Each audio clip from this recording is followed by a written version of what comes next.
سعودی عرب پر داغے گئے میزائلز ایران میں بنائے گئے، ریاض نے لگایا الزام، کہا صحیح وقت اور صحیح جگہ پر جواب دیں گے۔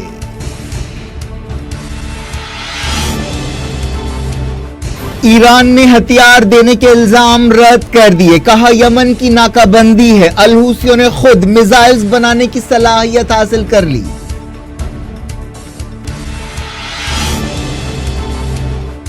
سعودی عرب نے ایران سے تعلق توڑنے کے لیے بشار الاسد کو سینکڑوں بلین ڈالرز کی پیشکش کی، حسن نصر اللہ نے کیا دعویٰ۔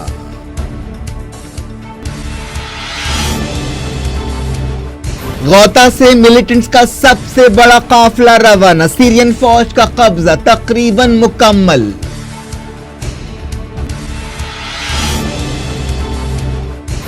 سنجار سے ترکی پر حملوں کو روکیں گے، عراقی وزیر اعظم نے دلایا یقین۔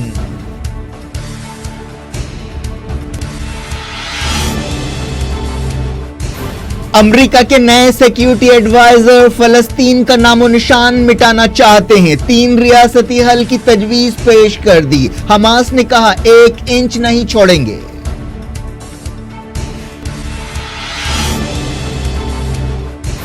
کم جونگ ان نے کیا چائنا کا خفیہ دورہ، زی جن پنگ سے کی ملاقات، میڈیا رپورٹس میں دعویٰ۔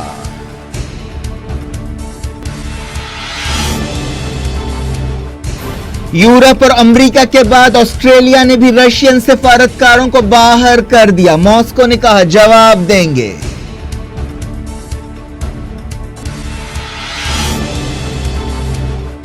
کرناٹک میں 12 مئی کو ووٹ ڈالے جائیں گے، الیکشن شیڈیول جاری۔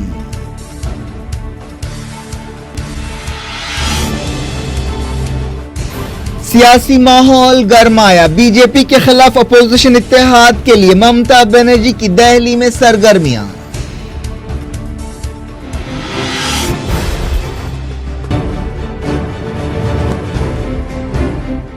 یہ تھی آج کی خبریں، شجیع اللہ فراست کو دیں اجازت اور اپنا بے حد خیال رکھیں۔ اللہ حافظ۔